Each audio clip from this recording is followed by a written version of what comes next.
So it's 1 p.m. now. So Johnny, can you please start the session? Thank you. Certainly, thank you. Thank you, Jess. So good afternoon, I'm Johnny Lam, Deputy President of CPA Australia Greater China Division and Chairperson of Corporate Sector Committee Greater China. Welcome for joining us today for our second day webinar of Sport Tech series. Yesterday, we had James and Martin to talk about the background of sport tech and how sport tech actually affect the sport business. Today, we continue to discuss about how sport tech enhance and transform the sport industry. Now, let me introduce our honorable guest today. Our first speaker is Mr.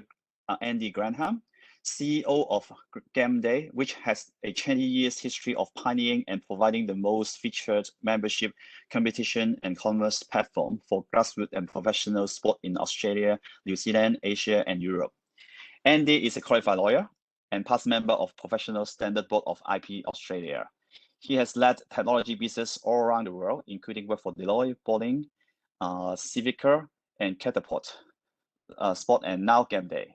At Catapult, he led the brand providing elite tracking system to national football teams of Australia, Malaysia, China, and USA, as well as Real Madrid, Chelsea FC, Bayern Munich, and Paris Saint-Germain.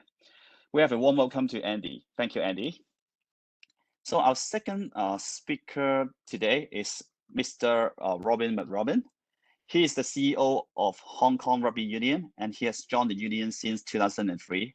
Prior to the union, he spent 11 years in the Hong Kong Police Force, where he served in a number of roles, including Police Tactical Unit Instructor, Assistant Manager of Police Officer Club, and presenter of the Police Report TV show. Now we have a warm welcome to Robin as well. Thanks for being here today. So hi, Andy and Robin. Welcome to CPA Australia. Today, we have members not only from Hong Kong and China, but also from India, Singapore, Malaysia, and other Southeast Asia countries. So let's say hello to our member. Hello. So, and Andy and Robin.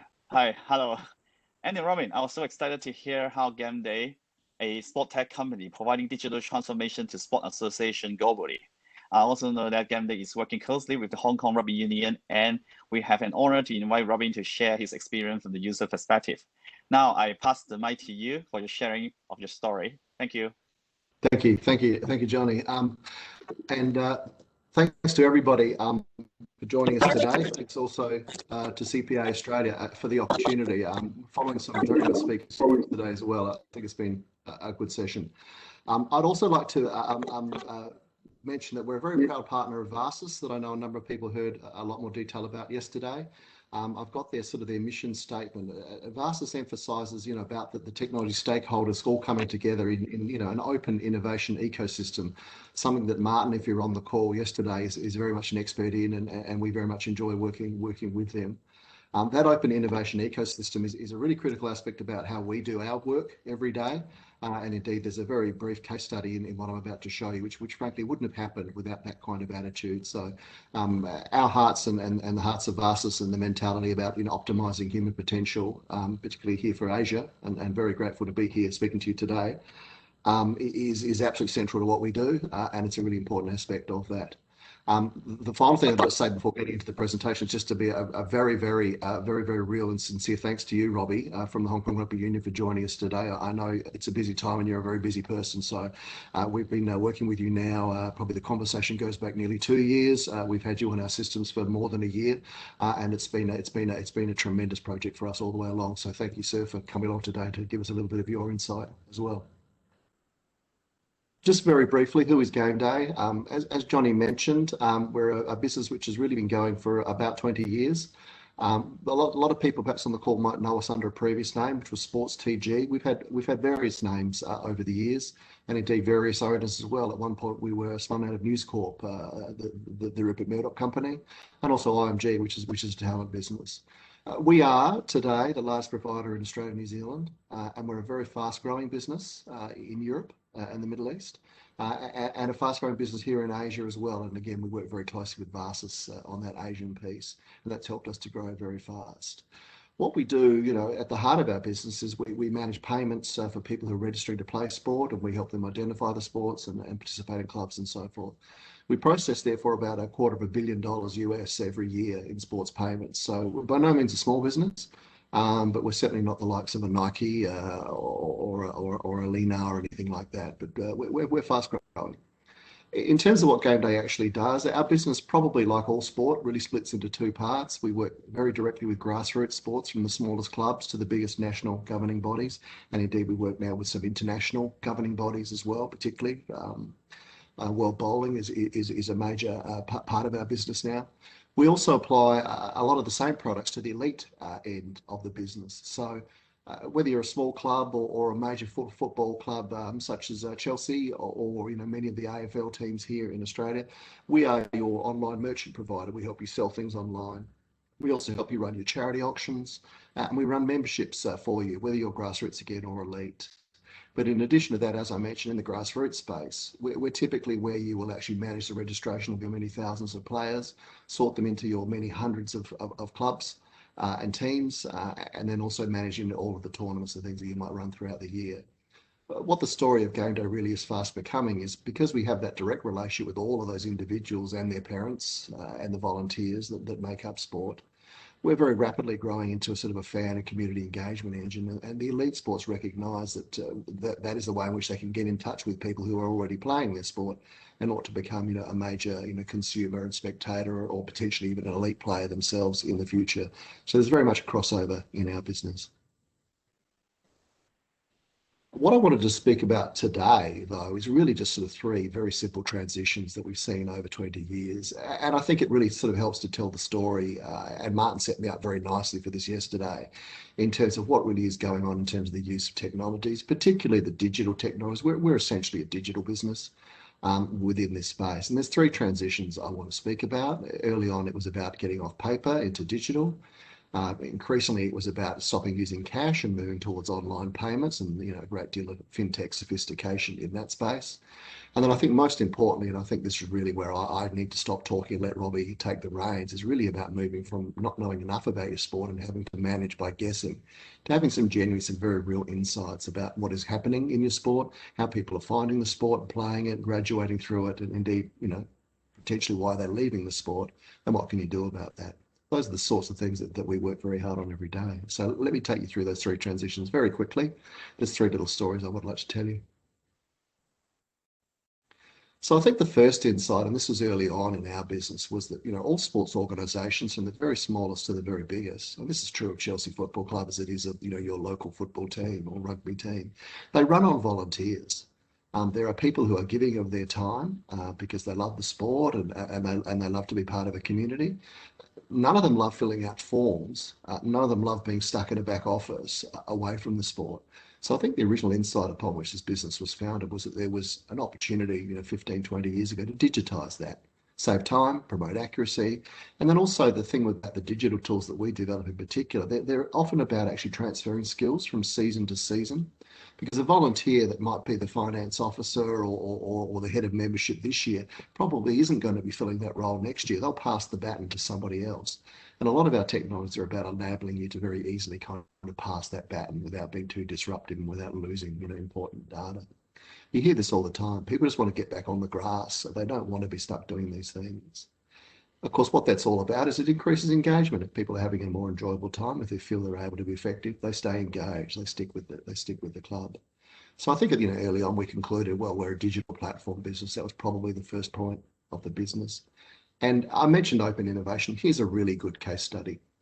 This is from Football Victoria, which is the organisation that manages the game of soccer in all of Victoria, the state that I live in, and Melbourne's the capital city of Victoria. We're talking about a sport here that goes from sort of the under 6 kids all the way through to the veterans leagues, 40, 50, 60, even 70-year-old men and women running around playing football. And they, within that sport, deliver 48,000 games a year. And in order to do that, they access 1,600 venues. And Victoria, not the biggest state in Australia, but still a fairly big place, 227,000 square kilometres. It's a very, very complex challenge to kind of try to organise teams that can able to actually turn up on a Saturday or a Sunday or a Thursday night to play one of those 48,000 games and then gather that information back in. When they started, they were doing it on paper, literally post-it notes. Stuck on a whiteboard. There was an entire room that the walls were covered in post-it notes. And it was taking you 10 staff about 4 months, not full time, but there would be about 10 people involved over about 4 months to move those post-it notes around to try and come up with some kind of fixturing system that didn't make actually playing the game impossible.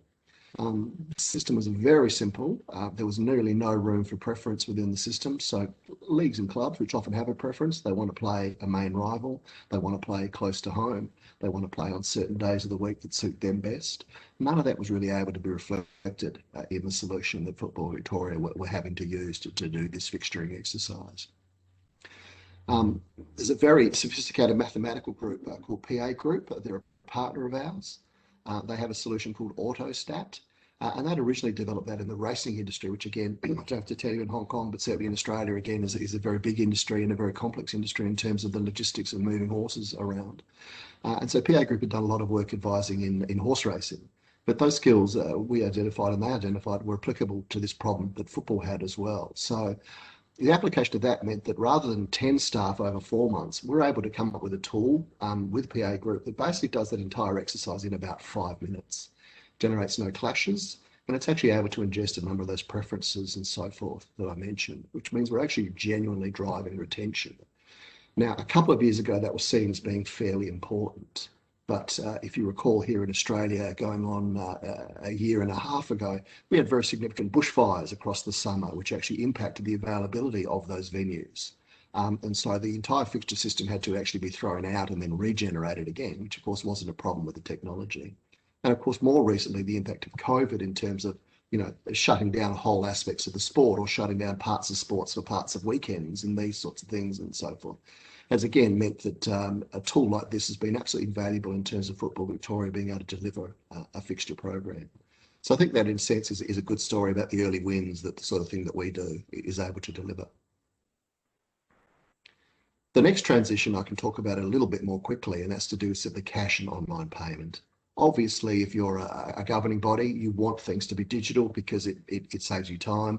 It avoids the risk of threat of theft, robbery, fraud, and so forth. And of course, you're getting much better financial insights if you're able to see those transactions in real time.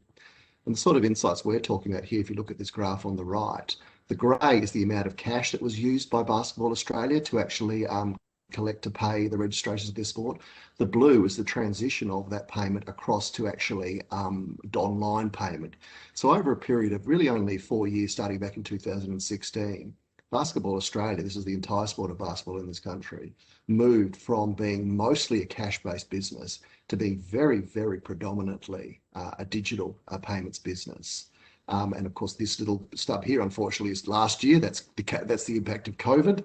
But even then, you can see that the transition didn't slow down, even though there are obviously a lot less people paying to play sport in this country last year. We're anticipating this year that is going to rebound, and that's actually going to be something like 95% of all payments are actually going to be online. There'll be very little cash left in the system at that point. And of course, COVID has actually helped driving that situation. People are very used to paying online now. What that, of course, means, is, 20 years ago, we were only ever dealing in cash. That's the old Australian banknote there, if you don't recognise it. What we've had to do over the last, particularly over only the last sort of 5 or 6 years, is introduce a number of payment partners into the space. And we're doing a number of things in terms of the major card providers, but also these buy now, pay later solutions and so forth. So I think at this point in the story, we started to describe ourselves as a fintech business, and we absolutely are. As I said, we turn over $250 million a year of other people's money. So we are a fintech business, but I don't think, again, that's the whole story. The third transition I wanted to talk about, and I think this is really the one that's key, is really moving from guessing to insight. So the assumption that there is a lot of sports organisations really run on guesses because, again, everything's sort of out in the clubs, nothing's happening at the headquarters, everything's being done in cash or on the back of an envelope. There's very little actual good data to run on until fairly recently. What we have done, and this really sits at the heart of the game day, the core technology, is we are essentially a very effective database for a hierarchical organisation. We're an ERP for a sport. And a sport, as identified at the start, might have an international body. Certainly will have a national governing body, such as Hong Kong Rugby Union. That will then move down very quickly into an association level or a league level. Those leagues will have clubs, those clubs will have teams, those teams will have individuals. Our system can cope with all of that hierarchy back and forth and really deliver very useful insights in terms of those sorts of things. And of course, insight's very important when you're looking at some of the costs and the investments that need to be made to continue to grow and support sport. We've got the sort of information that can help a sport decide, where to invest in its facilities, where to do its recruitment, to look at why one club is doing better in terms of retaining, say, university age players than another club is, to look at how some clubs are managing to get their female participation much higher than other clubs. All of that information, all of that knowledge actually exists in our system and always has, frankly. What we've invested in much more recently, and we call it this project here, Game Day View, is basically a very, very advanced BI tool that comes with our solution that allows somebody like the CEO of a national sport all the way down to the funding manager of the individual club to actually understand in very close to real time how their part of the sport is actually performing, and also increasingly to compare that to other parts of the sport and to learn and to generate some insights and to actually guide things. And I think, again, one of the themes, and I know Varsis, again, is very strong on this, is the involvement of government at this point is very, very critical, because a lot of what we do in sport, of course, we all recognise is of a public good nature. We therefore expect that our governments, and indeed in our major corporate partners as well, are going to want to contribute and invest in the growth of sport.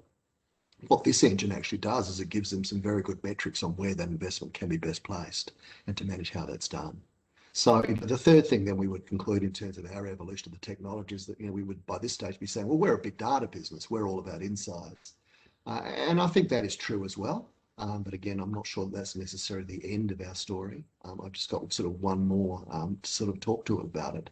So again, here are those three phases that I've spoken about, and what we're talking about here is the degree of technology that's involved in a sport, and this is the degree of community engagement that is involved in the sport. And we know, anecdotally, and it can be proven, obviously the sports that are the most engaged are the sports that not only produce, the highest participation at the lowest cost, the longevity, the better sporting assets and resources as well.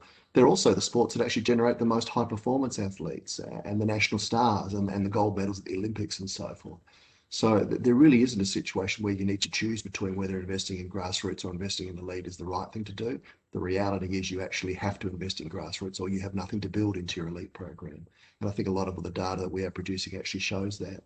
But as I said, along the way, in order to produce those sorts of insights, we've had to solve the paper problem, the cash problem, the guessing problem, and we're really now about the deep community engagement. And I think the model that we're ultimately trying to promote is that, the community benefits when sports and brands and government all come together and are all actively engaged.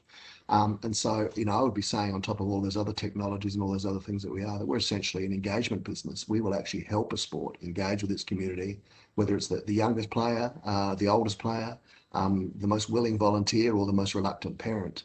We can bring all of those people together and actually give them a very good experience and help that sport to grow. That's essentially the business that we're trying to build. Just a very quick showcase. I won't spend any time on this, but these are the sorts of products that we are able to present. And if anybody in the room on behalf of themselves or a client would like to know more about some of the things that we can do. But again, these really summarize the sorts of things that we're talking about. A BI, a secure fintech payments, very effective data and engagement, and that really delivers what we consider sort of a high concept curated sales model. So we have sports that are just emerging now. We recently signed parkour, which is a very recent invention of a sport, and they're looking at how they use what we can do for them to basically grow their sport into something that they see as being a very significant sport in the future, and it's going to be in the Olympics. Those are the sorts of things that we do. That's the end of my presentation. So look, I'm really pleased to be able to back up a lot of my statements and claims with at least one person's experience of where they're doing in their sport. And I think it's always more important to let the sport speak for themselves and to listen to somebody like me. So Robbie, over to you, and I'm just really excited you're able to hear and tell us a bit of the story of Hong Kong Rugby Union. Thank you very much, Andy. Great presentation, and I'm delighted to have the opportunity to speak on the webinar today. We are a very proud partner of Game Day and Varsis, and it's great to be able to lead on from what you described and talk a little bit more about the Hong Kong Rugby Union's own journey from guessing to insight. We are a national sports association. We have 90 full-time staff and are responsible for the development and promotion of the game of rugby here in Hong Kong. We also run 2 sports grounds, and we organise the famous annual Cathay Pacific HSBC Hong Kong Rugby Sevens. We also look after the Hong Kong representative teams. And yesterday, I had my annual meeting with the Hong Kong Sports Institute to review our men's and women's rugby sevens programs. We're the only team sport with full elite status at the Hong Kong Sports Institute, and we have just under 50 full-time professional athletes, men and women, based there. Both teams are due to participate in the Olympic repechage in Monaco in June, so they still have a chance to get on the plane to Tokyo. And our men are the reigning Asian Games gold medalists. You can see the photograph there. The only team gold medal that Hong Kong has ever won. So in assessing the performance of the teams and the individual athletes yesterday, when I asked how a particular player was doing, my coach didn't say, well, he seems to be going okay, but that's just my opinion. Instead, he could refer to a battery of metrics. Our players are monitored constantly. They wear GPS devices whenever they train or play. Their speed, strength, resilience is measured. They have a sports nutritionist, a sports psychologist, sports biomechanist and technologist.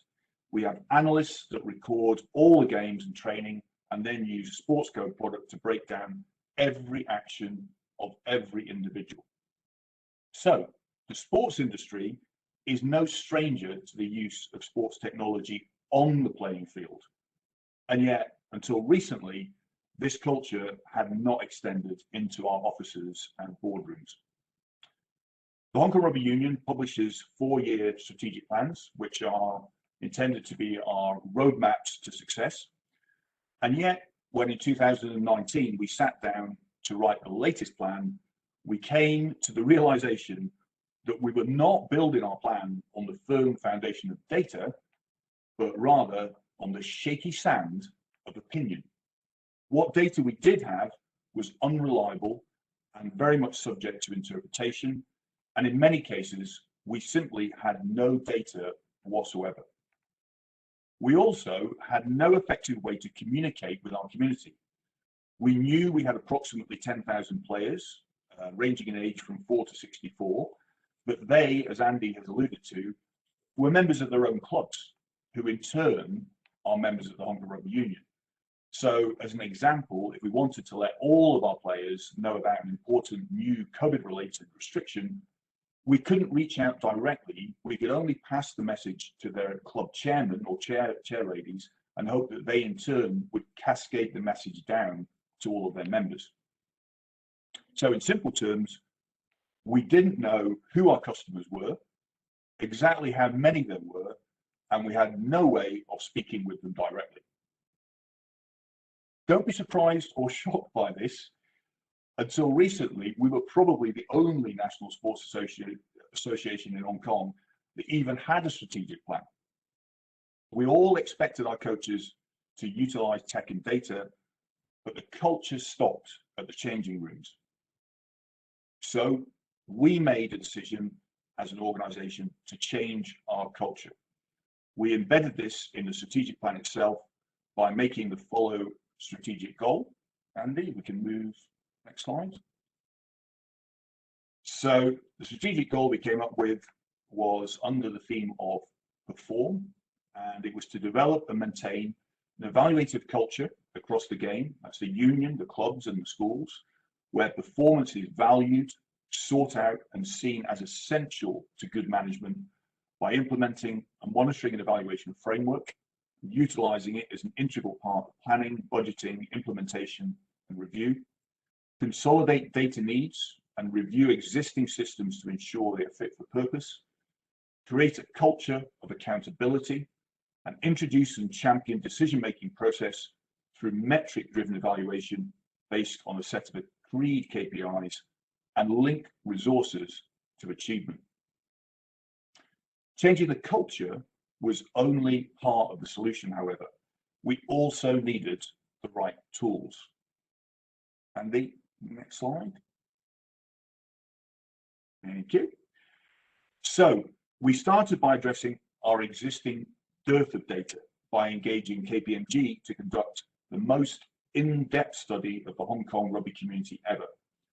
For the first time, we actually knew how many people played rugby, how old they were, what sex, which district they lived in, and why they played.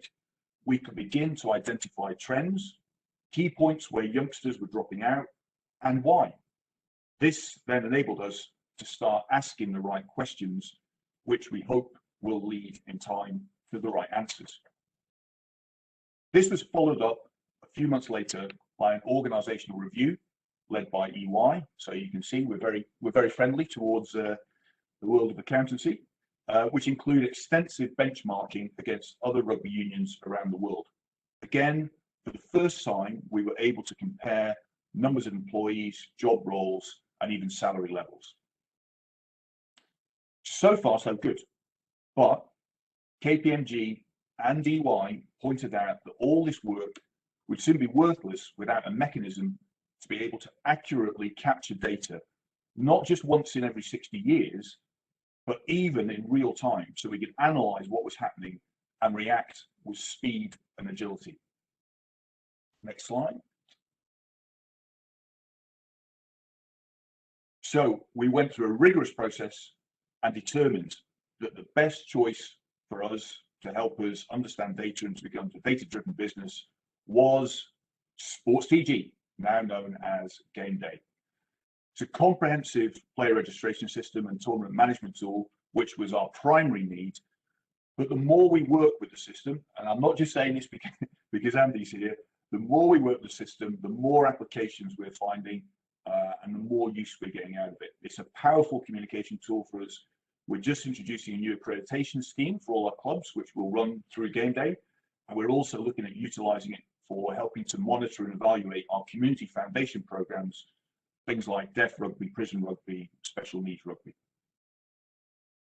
So our sports, tech, data, and digital conversion is well underway. Next slide, Andy. These are some of the partners, in addition to Game Day, that are supporting us on this exciting journey. And the next step for us will be to partner with a data platform that will allow us to more effectively interact with our fan base and make more money, which is obviously pretty important for us. Have we eradicated opinion and guesswork? The answer is not completely, and to be honest, I think there will always be a place in rugby for the barroom experts who, after a couple of beers, want to tell you all the mistakes you're making and how to make our teams better. At least, though, they do have an interest and a passion in the game. But at least we are no longer purely beholden to opinion. The more data we collect, the better decisions we make, and because we can more rationally explain and justify the decision-making process, we also build greater consensus and support in the community. Next slide, Andy. One more. For me personally, this has been quite a challenge. As all of my colleagues will readily tell you, I am not a very techie-minded person, but I do love a good story. And there is no doubt that my mind was opened after reading the book and later watching the movie Moneyball by Michael Lewis. It follows the story of the American baseball team, the Oakland Athletics, and their general manager, Billy Beane, who adopted an analytical, evidence-based, sabermetric approach to assembling a competitive baseball team despite Oakland's small budget. If you haven't read it or watched it, I would highly recommend it. You don't need to know anything about baseball, but you'll get a feeling for the battle in the sports industry between guesswork and insight, and why insight, through the support of people like Game Day, is very much winning. That's me, Andy.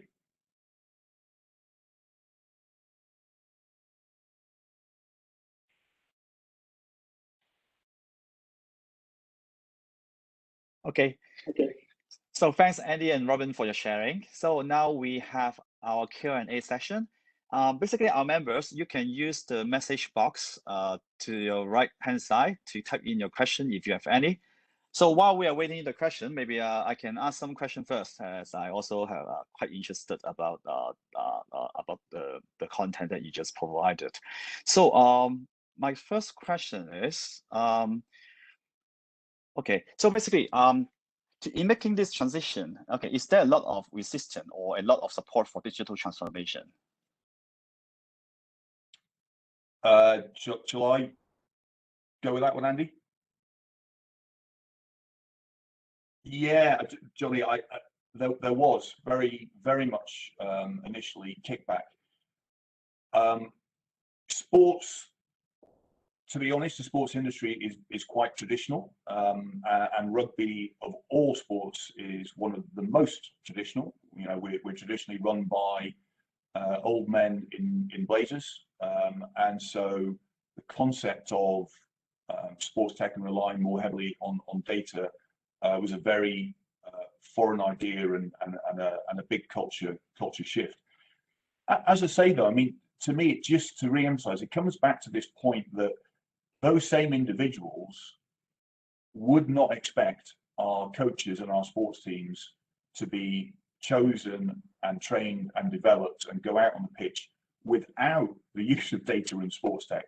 So really, I think it was just opening everybody's eyes to the fact that, you know, in the sports industry, we are using sports tech. We are data driven. We just need to embrace that and embed it across the whole organization and not just leave it on the sports field.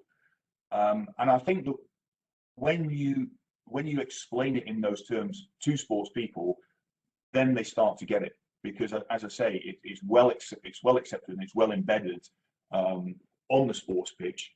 So it's just getting people to see that those same recipe for success, those same metrics, that data can also help us in all aspects of the business.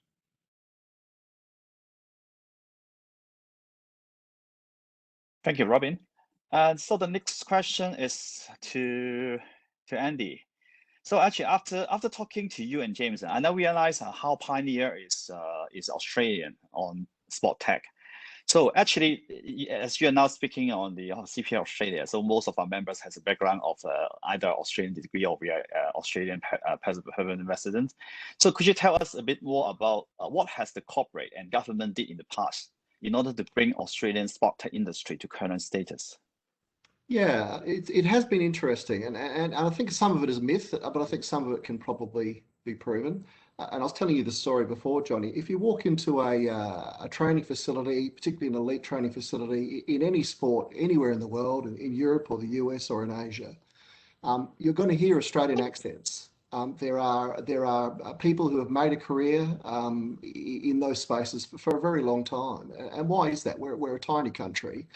Obviously, yes, we're sport mad, and obviously our space and our climate lends to us all being sport mad, but that's not necessarily about the expertise. I think there's a more specific kicking off point, and that is to do with the dismal performance that Australia made of itself at the Montreal Olympics in 1972. And then soon afterwards, 76, and then soon afterwards found itself faced with the prospect of hosting the Sydney Olympics in 2000. And there is no doubt that the government were concerned, the national governments and the state governments, that we would give a very poor account of ourselves athletically in our own country come Sydney 2000. And so significant funds were invested in the Australian Institute of Sport, in the major universities that we have in this country, to basically set up and identify talent programs of all kinds, whether they were athletic talent, technical talent, coaching talent, and all of these sorts of things. And I think it's fair to say that over that kind of 20-year story of that investment, that's what's produced the strength that we have today. Where, for instance, I used to work for a company called Catapult, which is the #1 provider of tracking solutions in this space. It's the solution worn by the Chinese national football team. It so happens that the second largest company in that space was also an Australian company, and they had no relationship to each other, yet they both managed to get born in Australia. And so, there's just lots of instances you can point to that. I think we're a bit of an outlier. We're a bit different. We were owned by News Corporation after all for a long time. But there's a number of companies, and James listed them off yesterday, Vald and a number of those Australian companies that are punching absolutely significantly above their weight. And I think it has to do with the passion for sport that exists in this country, sure, but also the investment that's been made in the thinking around sport in this country. And so I think it has to do with that. Question in my mind, and we talk about this a lot here, is whether we're continuing to make that investment at the same level today, or whether we're going to be able to give anything like the kind of showing for ourselves potentially for an Olympics that might be coming here in Brisbane in about another 16 years. So it remains to be seen whether that was a one-off or a forever decision. Thank you, Andy. So what happened next on the journey? Is there like a further transformation, do you think? We like to think so, and I spoke a little bit about it. I'm on an awards committee, and one of the people that we've nominated for the award, and she may receive this award, is a lady by the name of Sarah Lowe, Chinese expat, but been in Australia for a very, very long time. And she's the CEO of something called the South Melbourne Junior Football League. And the South Melbourne Junior Football League would, and I think this is a fair statement, say that it is the largest sport in the Southern Hemisphere by participation, because they basically have all of the southern part of Victoria, kids who play AFL from ages 8 to 16, they all play in the Southern Metro Junior Football League, and that's a lot of kids, boys and girls. Sarah is the lady that said to Hungry Jack's, the burger brand, we will not accept your sponsorship because we don't think that sport should exist for the benefit of soft drink companies and fast food companies. And that's a very brave thing to do in this country, particularly when Hungry Jack's is the major sponsor of the AFL. But Sarah's view is that sport should be free for the parents and for the children. And therefore the question is, well, who should pay for sport? Government, obviously. They have the health income benefits, the societal benefits, the integration of society benefits. But the other view that Sarah has, and I'm starting to sort of, she talks to me a lot and she's starting to turn my head around. The other view is that it's the major brands that ought to be funding all of this. Because, and whether those brands are a shoe company or a t-shirt company, or whether frankly they're a car company or an insurance company, Sarah doesn't care so long as they're not selling soft drink or hamburgers. The view is that those brands have as much to gain from being actively engaged in this community as anybody else does. And when you look at who the sporting community is, yes, they are old men in blazers, Robbie, you're absolutely right. But they used to be fit young people in shorts at one point. And they are exactly the sorts of people that brands want to engage with. So where I'm trying to bring our business now, I think, is from trying to solve things for the volunteers' point of view. And I think in many ways we've sort of solved that, to really trying to turn ourselves into a full-blown engine so that people like Sarah can say, well, with the insight you're giving me and the strength of my ability to run my sport efficiently and well, I can engage with government and with brands, and I can essentially lower the cost of actually playing sport for my parents and my players to something close to zero. That is her ambition, and we would absolutely support that. That, I think, is maybe where the sport is going. Thanks. So the next question, I think, is to both of you. So how has the COVID affected the speed of the transition towards digital? Well, I mean, we certainly haven't been able to actually do anything outside on the pitch. So pretty much everything we've done has been more digital related, and yeah, it's been difficult. It's been a really difficult period. Keeping fans and keeping participants interested and engaged has been a challenge for everybody. Certainly, we've had to make much more use of technology, like Zoom. Social media has become more important. We've tried different things like having esports challenges, and and there are, I think there are various initiatives that sports organisations have dabbled with over the COVID period that will be carried on. Some things have worked really well, and we've seen different ways of doing things, and we'll stick with that. It's also been an opportunity, I have to say, for us to do more kind of self-analysis and planning and reviewing, and so that in itself has also helped certainly with us and where we were on our digital journey, and that's been good. But ultimately, sport is about certainly from my point of view, it's about the grassroots participation, and it's about the live event experience, and COVID has just not, has not allowed any of that to happen. So yeah, we're delighted to see some light at the end of the tunnel. We've now got people back actually playing rugby the last couple of weeks, which is fantastic, and we'd far rather seeing tech and digital supporting the game as opposed to sort of being the pure focus.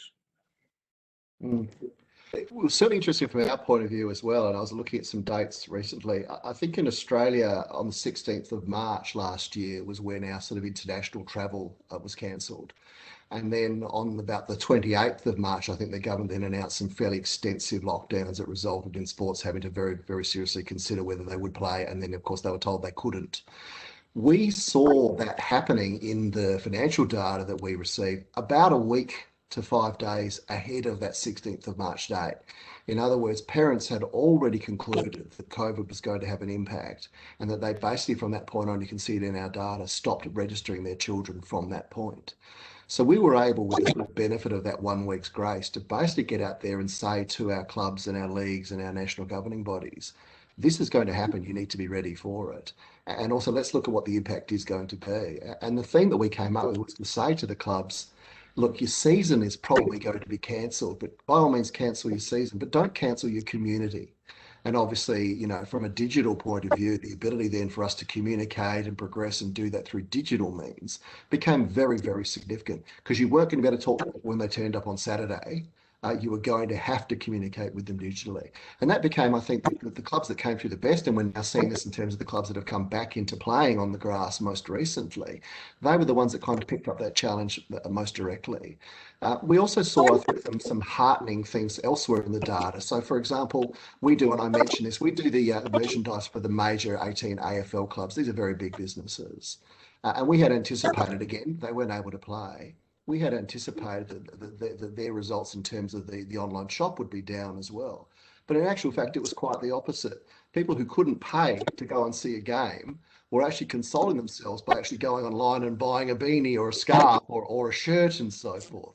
So in many ways, it just goes to show you, I guess, probably my central thesis. This is, if you get it right, this is a highly engaged community that absolutely have passion for sport. And let's face it, in some of these wealthier nations have very deep pockets for these sorts of things.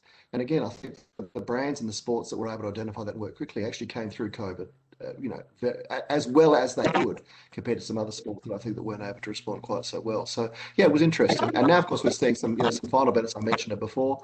People are getting very used to buying things online, which they weren't before.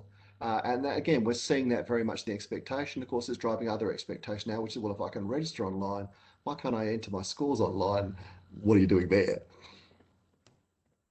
Oh, thank you. Well, I have another question from the floor. Your slide showed and moved to the community engagement phase, and it is important to invest from the grassroots to the elite levels.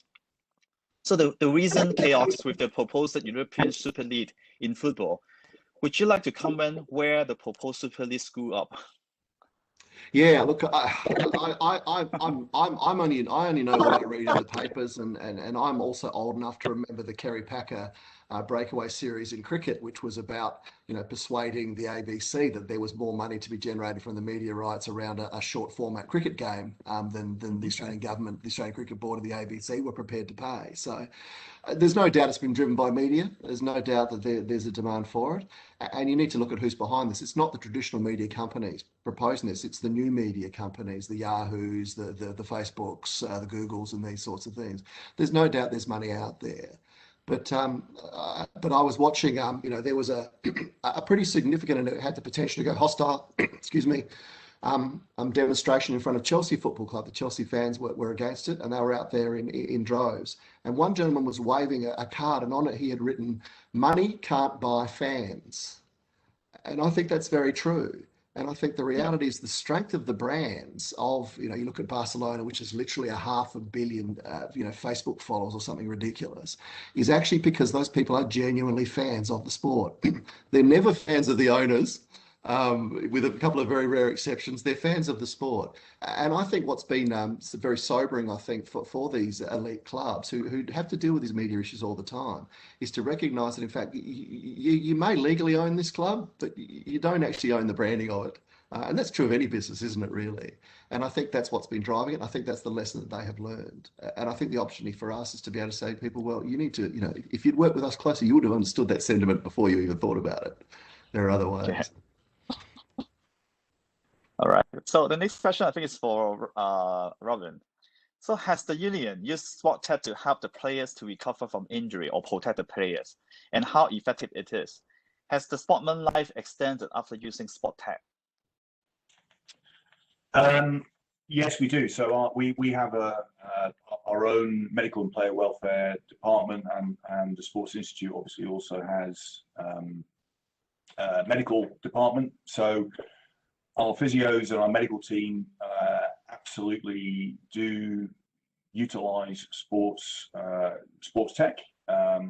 We have a very comprehensive injury management system. So, we when a player is injured, we basically know exactly how to best ensure their the quickest possible and safest return to get them back on the pitch. I think an area that is something we haven't done so much with at the moment, and is an area I think of great interest and potential going forward, is more around the actual injury prevention. And with that, I mean things like, so I'm on the World 7 Series Player Welfare and Medical Group, and things like the effects of fatigue and even the effects of travel on players and loading. So, when it comes to training, ensuring that the players are not being needlessly injured because they're actually, the amount of training they're doing, what they're doing, is being properly measured and is appropriate to the situation that they're in. So, as an example, when teams fly into Hong Kong for the Sevens, depending on how many date lines they've come through and where they come from and what that journey has been, they're not going to go out the next day and do a full contact training session. The coaches and the strength and conditioning coaches and that need to understand the effects of that on the body, and then ensure that there is a sensible transition to get them back into full training, so they're peaking at the time of the competition, in the 7 days after they've arrived in Hong Kong. So I think that the whole medical, physio, rehab, prehab, and all that sort of stuff is going to be a huge area for all athletes going forward, because ultimately what we all want is to have our best players on the pitch in the best possible condition for as long as you possibly can have them there, and that's both in terms of the 80-minute or 90-minute game, but also for the duration of their careers. So you want to eke out, rather than having the players burnt out and retiring after 7 years, you want to keep them for 10 years or even 15 years if you possibly can. And again, the management and data and tech is a very important way of ensuring the value you get from the athletes. Thank you, Robin. One more question for you. Since you're the CEO of the Rugby Union, I just want to know, will there be any Hong Kong Rugby 7 this year? And also, how do you see the chance on Hong Kong Rugby 7 teams in the Tokyo and Olympic? Yeah, well, I mean, first of all, yes, we've got dates for the Sevens this year, with the first weekend in November. And then we'll be back in the normal cycle, so April 2022. It's been, obviously, the World 7 Series is normally 10 tournaments, which runs throughout the year. It's been very, very disrupted. There have been no tournaments to date. The intention is to try to have Singapore and Hong Kong, Cape Town and Dubai, and maybe Vancouver and London in the second half of the year after the Olympics. So fingers crossed, we'll get all those tournaments done. I think from a Hong Kong perspective, you know, we're pretty optimistic. We've got some really good medical advisors who are helping us. We're in ongoing discussions with the government. It's great to see that, you know, the Cycling Association have been given the green light to hold an international cycling event here next month. That's fantastic, and I think there'll be a football event around the same time. So, you know, there's some really positive signs. So yes, I'm very hopeful I will be enjoying a beer in the South Stand at the Hong Kong Stadium in November. In terms of how will our teams get on, so we're not in the Tokyo Olympics. We missed out on direct qualification. We need to go to Monaco on the 19th and 20th of June to play in the Olympic repechage, and from that, 12 men's and 12 women's teams. The top men's team will go to Tokyo, and the top 2 women's team will go to Tokyo. But there are some big names in that competition. The likes of France are in both the men's and women's competition, Ireland, Samoa, Argentina. So it's going to be very, very tough. But you know, rugby is a funny game. Sevens is a funny game. On any given match, you know, any team can win. And the COVID situation has leveled the playing field even more. It's been very, very disruptive for everybody. It's been, you know, very difficult for teams to have meaningful competitions. So the training is not exactly what it would be. So again, it's, you know, it's going to be a lot of the teams who have been able to utilize tech and data in their training camps who are going to hit the ground running and are going to potentially do best in Monaco. And we're very lucky. You know, the Sports Institute is a world-class facility here in Hong Kong. Our players are extremely well looked after. So yeah, we've got, to be honest, we've got every chance. So fingers crossed, and hopefully one, if not both of the teams, we'll see in Tokyo. We've also, last week it was announced that one of our referees has been appointed. He's going to be refereeing at the rugby sevens in the Olympics as well. So it would be great to have a full set, a referee, a men's team and a women's team all there. I'd be a very happy CEO if that was the case. So I wish you good luck, and to your team as well. Thank you. Okay, thank you. So Andy, I just something just come up in my mind. Maybe in your game date, you can add a function to show the players and the coach the status of vaccination, as well as the recent testing result of the COVID-19. Yes, well, you know, again, it's how quickly you can invent solutions. It was a requirement of contact tracing for training early on, and then subsequently people have come back. So we very quickly had to adapt our solution to be able to simply tick a box and say, yes, this person did attend on that day, because in the event that it emerged that one of those players had attended, we would have a traceability for all the people who came along. So prior to that, of course, it was literally names being written down on a piece of paper, and if the piece of paper got lost, I think it was a $5,000 fine. So we rolled that out very, very quickly. Okay, so I think that's all. No more questions from the ground. Okay, so Andy and Robin, thank you very much for your sharing today. I think we all know about how sport tech fed the sport business, and how sport tech helps the sport association to transform. So thanks for the day, and goodbye. Goodbye. Thank you so much, everybody. Bye. Thank you. Cheers. Cheers. Thanks, Robbie. Cheers, mate.